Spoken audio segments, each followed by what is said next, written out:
Hello and welcome to Ask Auto Guru. Smart game किसे कहते हैं, आज हम इस वीडियो में जानने वाले हैं। Bajaj Pulsar NS 125 versus Bajaj Pulsar 125 split seat, ये दोनों ही बड़ी सेगमेंट की गाड़ियां आती थी, अभी भी आ रही हैं। उन्हीं को छोटा करके यानी छोटा इंजन लगा के मार्केट में पेश कर दिया है बजाज ने। That's called smart game.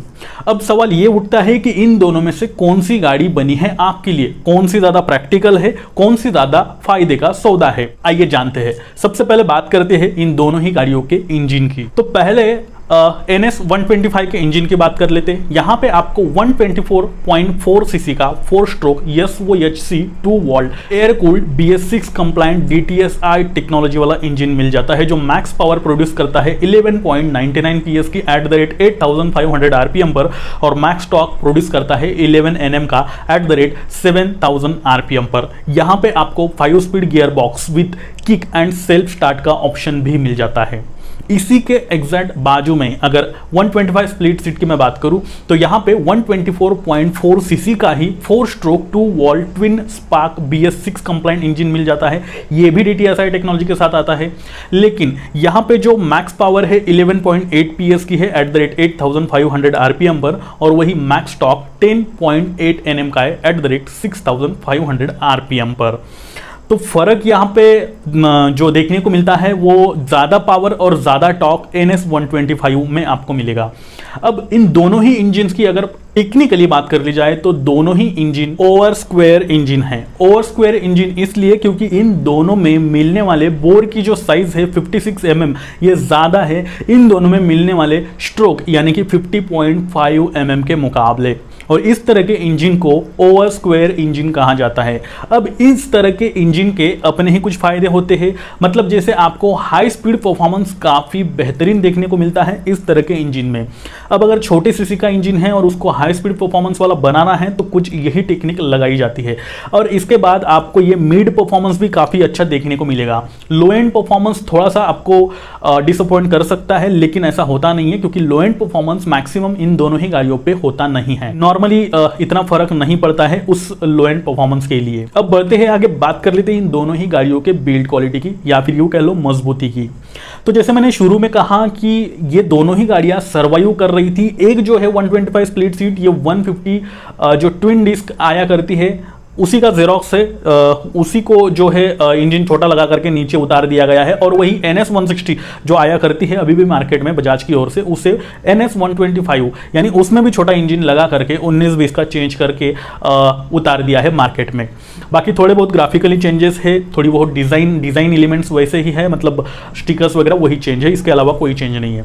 तो बिल्ड क्वालिटी में देखा जाए तो यहाँ पे जो दोनों ही गाड़ियां है उनकी जो चेसी है वो सिंगल डाउन ट्यूब फ्रेम पे इन दोनों ही गाड़ियों को जो है कंस्ट्रक्शन किया गया है इन दोनों ही गाड़ियों का। और इन दोनों में ही जो स्टील मटेरियल और आयरन मटेरियल मिल रहा है अपने आप में बेहतरीन क्वालिटी का मिल रहा है। साथ ही जो फैब्रिक मटेरियल यहाँ पे यूज किया गया है, प्लास्टिक मटेरियल जिसे हम कहते हैं इन शॉर्ट, वो वही है जो कि मैंने बताया कि आपको बड़ी वाली गाड़ियां जो आ रही है 150 और 160 सीसी सेगमेंट की, उन्हीं का यहाँ पे कुछ हद तक जो एलिमेंट्स से मटेरियल है वो लगाया गया है। हम सब जानते हैं बजाज की पल्सर 150 जो आया करती है, जिसे हम लोग ट्विन डिस्क कहते हैं, वो उसकी बिल्ड क्वालिटी काफ़ी अच्छी है, उसी का यहाँ पे जेरोक्स है। वही NS 160 उसकी भी बिल्ड क्वालिटी अच्छी है, उसी का जेरोक्स यहाँ पे है। अब इन शॉर्ट अगर बताना चाहूँ तो हेडलाइट की क्वालिटी हो, रियर लाइट की क्वालिटी हो, इंडिकेटर्स की क्वालिटी हो, इनफैक्ट जो लेग गार्ड मिल रहा है काफ़ी मजबूत मिल रहा है। गाड़ी गिरने पर, दोनों ही गाड़ियों का गिरने पर आपको जो आपके पैरों की और गाड़ी के बॉडी की जो है वो सुरक्षा करता है, ये चीज़ें काफ़ी हद तक मजबूत मिल रही है इन दोनों ही गाड़ियों में। तो मेरे हिसाब से मुझे ऐसा लगता है कि बिल्ड क्वालिटी में जो यहाँ पे किसी भी तरह की कोई कॉम्प्रोमाइज नजर नहीं आती है। अब अगर मैं NS 125 के कर्व वेट की बात करूँ तो यहाँ पे आपको 144 kg मिल रहा है, और जैसे मैंने कहा ये गाड़ी मैक्स पावर प्रोड्यूस करती है 11.99 PS की। इसी के साथ अगर 125 स्प्लिट सीट की बात कर ली जाए तो इसका मैक्स जो पावर प्रोड्यूस करता है 11.8 PS की, और वही जो इसका कर्व वेट है 142 kg।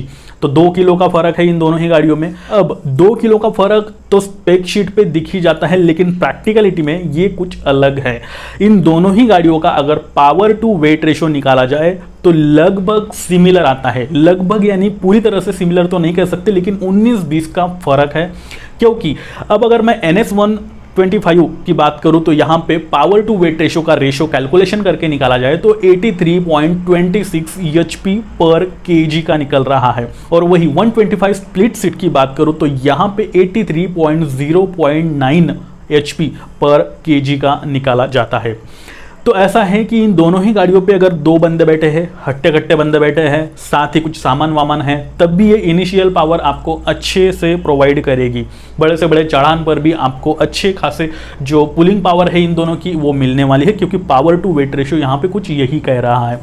83 HP पर kg दोनों का ही यहाँ मिल रहा है। मैं कहूँगा कि इंजन में फ़र्क है, लेकिन इतना ज़्यादा नहीं है कि आपको कुछ बहुत ही ज़्यादा फर्क पड़ेगा। अगर ड्रैग रेस कर लिया जाए इन दोनों की तो मुझे नहीं लगता इन दोनों में कुछ ज़्यादा डिफरेंट दिखने वाला है। वही बात कर लेते हैं इन दोनों के टर्निंग रेडियस की। टर्निंग रेडियस व्हील बेस के आधार पर तय किया जाता है। व्हील बेस यानी दोनों टायर्स के बीच का डिस्टेंस। अब यहाँ NS125 में जो मिल रहा है आपको 1353 mm का व्हील बेस मिल रहा है। वही इसके अपोजिट में जो व्हील बेस मिल रहा है वो 1320 mm का है, 1320 mm का।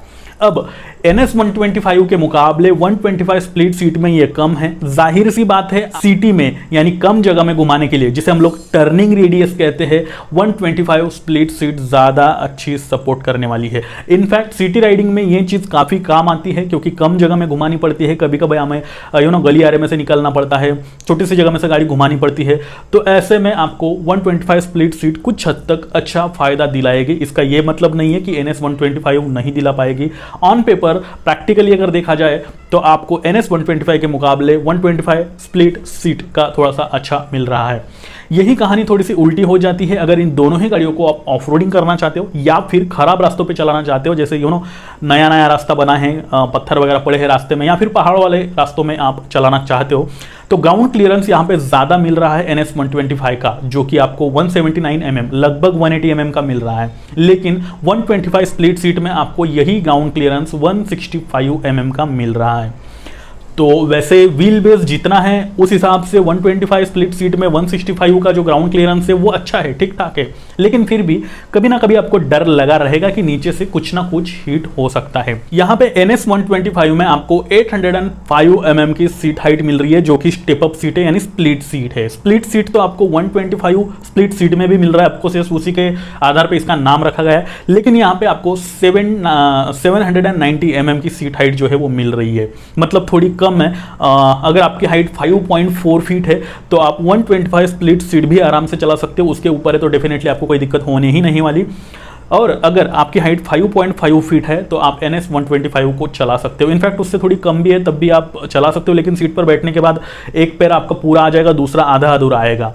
वैसे अगर आपकी हाइट 5.4 फीट है, 5.5 फीट है, तो दोनों ही गाड़ियाँ आप कंफर्टेबली चला पाओगे। लेकिन NS125 की जो सीट हाइट है वो थोड़ी सी ऊपर होने की वजह से आपको शायद खराब रास्तों पर थोड़ी दिक्कतें आ सकती है। सीटिंग पोजिशन मैं कहूँगा यहाँ पे 125 स्प्लिट सीट की थोड़ी सी ज़्यादा बेहतर है NS125 के मुकाबले, क्योंकि NS125 में आपको थोड़ी एग्रेसिव सीटिंग मिलती है। और कहीं ना कहीं राइडर अगर ज़्यादा लंबी दूरी तय कर लेता है 100, 150, 200 किलोमीटर की, तो शायद हो सकता है उसके कंधों में या फिर यहाँ कलाइयों में थोड़ा सा दर्द महसूस होने लग जाएगा, जो कि आपको 125 स्प्लिट सीट में कम होगा, शायद ना भी हो। लेकिन अगर पिलियन की बात करूं तो दोनों ही गाड़ियों पे कंफर्टेबली जो लंबी चौड़ी सीट है, स्पेस काफ़ी अच्छा मिल रहा है पिलियन के लिए, यानी पीछे बैठने वाले बंदों के लिए। इनफैक्ट ड्राइव रेल्स भी काफ़ी अच्छी तरह से यहाँ पे माउंट करे गए हैं, जो कि पकड़ने में काफ़ी ईजी साबित होते हैं। सीटिंग पोजीशन मुझे लगता है कि 125 स्प्लिट सीट की थोड़ी सी अच्छी है NS125 के मुकाबले, वो थोड़ा सा एग्रेसिव, अदरवाइज वहाँ पे भी अच्छी है। इन दोनों ही गाड़ियों को जब मार्केट में लाया गया तो इनके साथ कुछ फीचर्स भी डाले गए। अब मैं बात करता हूँ NS125 में क्या फीचर्स मिल रहे हैं। तो यहाँ पे आपको कॉम्बी ब्रेक सिस्टम मिल जाता है NS125 में, और साथ ही इसमें जो इंस्ट्रूमेंट कंसोल मिल रहा है ये एनालॉग एंड डिजिटल, मतलब पार्ट एनालॉग पार्ट डिजिटल मिल रहा है, जिसके अंदर आपको speedometer, tachometer, odometer, trip meter जैसे फीचर्स मिल जाते हैं। फ्यूल गेज इंडिकेटर भी मिल जाता है, पास लाइट का स्विच भी मिल जाता है, पैसेंजर फुट रेस्ट ऑफकोर्स ये मिलेगा ही आपको। हेडलाइट जो है इसमें हेलोजन मिल रहा है, और जो टर्न सिग्नल लैंप से यानी कि जो इंडिकेटर से वो बल्ब के मिल रहे हैं। जो टेल लैंप है वो आपको LED का मिल रहा है। वही इस गाड़ी में जो बैटरी कैपेसिटी है 12 वॉट की है। लो फ्यूल इंडिकेटर भी इस गाड़ी में आपको मिल रहा है। साथ ही साथ जो टायर्स इसमें आपको मिल रहे हैं वो ट्यूबलेस ट्यूबलेस टायर्स मिल रहे हैं। इसी के मुकाबले आपको 125 स्प्लिट सीट में क्या कुछ ऑफर किया जा रहा है। यहाँ पर भी आपको कॉम्बी ब्रेक सिस्टम मिल रहा है। यहाँ पर भी आपको जो इंस्ट्रूमेंट कंसोल है वो सेमी डिजिटल देखने को मिल रहा है, यानी पार्ट एनालॉग पार्ट डिजिटल। यहाँ पर भी आपको speedometer, tachometer, trip meter, odometer वाली चीजें देखने को मिल रही है। इनफैक्ट फ्यूल गेज इंडिकेटर भी यहाँ मिल रहा है। पास स्विच जो मिलता है, पास लाइट का स्विच वो भी मिल रहा है। पैसेंजर फुट रेस्ट भी मिल रहा है। इसी के साथ हेडलाइट जो है वो हेलोजन सेम उधर है तो इधर भी आपको वही मिल रहा है। टेल लाइट एलईडी का उधर है तो इधर भी वही आपको मिल रहा है। इंडिकेटर बल्ब के मिल रहे हैं आपको। एलईडी टेल लाइट जैसे मैंने कहा वो तो मिल ही रहा है। बैटरी की जो कैपेसिटी है वो 12 वॉट की इधर भी आपको मिल रही है। लो फ्यूल इंडिकेटर, पायलट लैंप और ट्यूबलेस टायर्स, ये सारे के सारे फीचर जो NS 125 में मिल रहे हैं वही स्प्लिट सीट में भी आपको मिल रहे हैं। बाकी इसके अलावा कुछ और छोटे बड़े फीचर्स हो सकते हैं, वो आपको किसी में ज़्यादा किसी में कम देखने को मिल सकते हैं। अब ये जो फीचर्स है, इन सभी फीचर्स के साथ ये दोनों ही गाड़ियाँ और ये पूरी की पूरी गाड़ियाँ जो दिल्ली एक शोरूम प्राइस रेंज है, NS 125 आपको 94,000 से लेके 95,000 तक मिल जाती है। एक शोरूम की प्राइस है ये। और वही 125 स्प्लिट सीट की अगर मैं बात करूं तो ये 74,000 से लेके 83,000 के बीच में मिल जाती है। लगभग 8 से 10 हज़ार का फर्क ऑन रोड भी रह सकता है। तो 8 से 10 हज़ार रुपये सस्ती है 125 स्प्लिट सीट, और जो NS 125 है वो थोड़ी सी महंगी है 8 से 10 हज़ार ऑन रोड अगर देखा जाए तो। चलो खैर, यहाँ तक तो सारी बातें सही है, सब कुछ देख लिया हमने, लेकिन बात कर लेते हैं सर्विस नेटवर्क और स्पेयर पार्ट अवेलेबिलिटी की।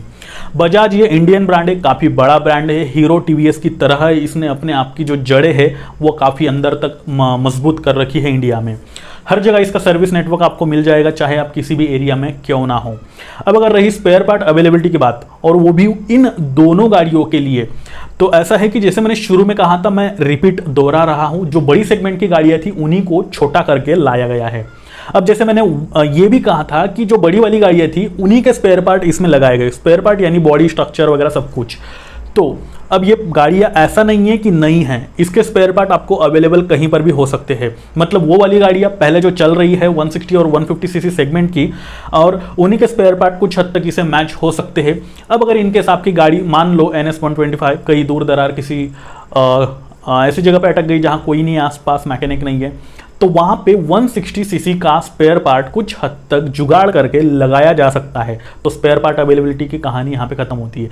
सेम जो कहानी है वो दोहराई जा सकती है 125 स्प्लिट सीट पर भी। तो ये है। बाकी सर्विस नेटवर्क और स्पेयर पार्ट अवेलेबिलिटी में आपको किसी भी तरह की कोई दिक्कतें प्रैक्टिकली अगर देखा जाए तो इन दोनों ही गाड़ियों के साथ नहीं आने वाली। तो अब बढ़ लेते हैं मोरल पे और बात कर लेते हैं दोनों में से कौन सी गाड़ी बनी है आपके लिए, या फिर कौन सी गाड़ी आप खरीदना चाहते हो। तो देखो ऐसा है, अगर सिंपल लैंग्वेज में बताना चाहूँ एकदम एक ही वर्ड में, तो सिर्फ और सिर्फ लुक के ऊपर डिपेंड करता है। आपकी मर्जी, आपको कौन सा लुक पसंद है। 8 से 10 हज़ार रुपए आप NS के लिए सिर्फ लुक देख करके अगर दे रहे हो तो वो आपकी मर्जी है। और अगर आपको 125 स्प्लिट सीट लेनी है 8 से 10 हज़ार रुपये कम में, तो आप उसे भी ले सकते हो। मतलब मैंने जैसे power to weight ratio calculate करके दिखाया था, definitely power to weight ratio ये सबसे बड़ी चीज़ है जो कि दोनों में लगभग सिमिलर मिल रही है। हाँ, ऑन रोड 19-20 के फर्क से NS शायद ज़्यादा तेज भाग सकती है, ज़्यादा स्पीड उसे अचीव किया जा सकता है 125 स्प्लिट सीट के मुकाबले। कुछ कमियां कुछ खामियां दोनों में ही हैं, लेकिन रियल लाइफ में ये दोनों चीज़ें इतनी ज़्यादा मायने नहीं रखती है अकॉर्डिंग टू मी। बाकी आप लोगों की मर्जी। अब अगर आप कॉलेज गोइंग स्टूडेंट हो, स्पीड के शौकीन हो, 150 या फिर 160 सीसी सेगमेंट की गाड़ियों का मजा आप कम सीसी यानी 125 सीसी वाली गाड़ी में लेना चाहते हो, ऐसा है, स्पोर्टी लुक्स भी चाहिए, कहीं ना कहीं माइलेज ओरिएंटेड गाड़ी अभी आप देख रहे हो, तो इन दोनों ही गाड़ियों में से कोई भी एक गाड़ी ले सकते हो अगर ये सारे पर्पस आपके लिए जो है वो मैच हो रहे हैं। तो इसी के साथ अगर इन दोनों में से कोई भी आप यूज कर रहे हो या फिर आपके पास है, या फिर दोनों ही गाड़ियां क्यों ना हो, आप आपका रियल लाइफ एक्सपीरियंस, जो प्रोज है जो कौन से आपके साथ क्या क्या घटनाएं घट रही है इन दोनों ही गाड़ियों की, हमारे साथ शेयर कर सकते हो। हर मंडे में लेकर आता हूं आपकी बात आस्क ऑटोगुरु के साथ इस एपिसोड को, जहां पर आप ही के द्वारा शेयर किया गया रियल लाइफ एक्सपीरियंस मैं बाकी पब्लिक के साथ शेयर करता हूं, ताकि आपकी वजह से उनकी भी हेल्प हो पाए जो कि गाड़ी खरीदने जा रहे हैं। तो प्लीज़ कमेंट में ज़रूर लिखकर बताना। साथ ही अगर आप चाहते हो कि आपके कार और बाइक से रिलेटेड सभी तरह के सवालों के जवाब आपको एक ही चैनल पर अवेलेबल हो जाए, ऐसा आपको लगता है तो ये चैनल सिर्फ आपके लिए है, इसे सब्सक्राइब करना ना भूलें। और अभी भी अगर आपने मुझे अभी इंस्टा, ट्विटर, फेसबुक पर फॉलो नहीं कर रखा है तो वहां पर जाकर आप मुझे फॉलो करके आपकी दुविधाएं पूछ सकते हो, जिनकी लिंक मैंने नीचे डिस्क्रिप्शन में दे रखी है। यहाँ 2 वीडियो फ्लैश हो रहे हैं, दोनों में से कोई एक देख लो, काफी नॉलेज मिलने वाला है। अब मैं चेतन पाटिल लेता हूं आपसे विदा और फिर से मिलता हूं ऐसे ही किसी नए इंटरेस्टिंग वीडियो के साथ। तब तक के लिए नमस्कार।